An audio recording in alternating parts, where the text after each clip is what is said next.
j'ai commencé à écrire très jeune. Le premier livre que j'ai eu à écrire, Poème vers le Bango, édité par Fama Édition, je l'ai écrit déjà en classe de 6e. Après, voici mon éditeur, il m'a édité de La Trianga pour Modou, c'est un roman. C'est les éditions Salamata et Sal. Il a édité aussi Tessila, préfacé par le professeur Alun Badredjane de la faculté de lettres. Il a édité aussi Insomnie rebelle. C'est un livre préfacé par le professeur Isiaka Prosper Laraye de l'Université Picardie Jules Verne.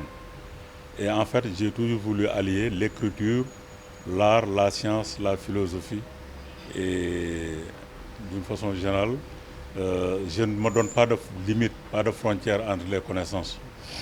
Et surtout dans un souci de partage, partager les connaissances, partager l'art, en un mot, partager ce que j'ai dans le cœur, ce que j'ai dans l'esprit aussi, parce que j'en suis à ma quatrième participation à la Biennale des Arts. Ma première participation, c'était en 2000.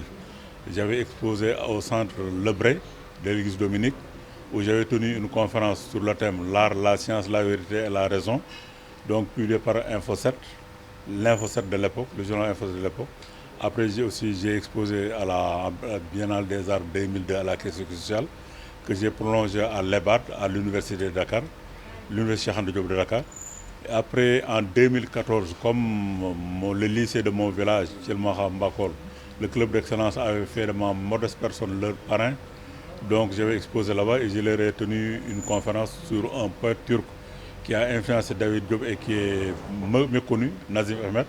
Le thème de la conférence était de la poésie turque à la présence sensible de Nazim Ahmed dans l'œuvre poétique de David Diop. Ça est en annexe dans le livre que M. Seydou a édité, édition Farzal, en annexe de mon livre Insomnie rebelle. Après, il y a eu sur le roman que j'ai écrit donc sur les Moudou Moudou, à une époque où le terme n'était pas tellement populaire. Après aussi, il y a Tessila, un recueil d'amour préfacé par le professeur Alun Badredjane. Et que ces deux recueils ont été primés par le concours littéraire du CAEC, du Centre africain d'animation et d'échange culturel, en 89 et en 90. Je donne le même conseil que j'ai puisé chez Cheikh Anta Diop quand il nous disait de nous armer de science jusqu'aux dents. Et aussi, souvent, il y a des gens qui trouvent que je suis un génie, mais je n'y crois pas trop.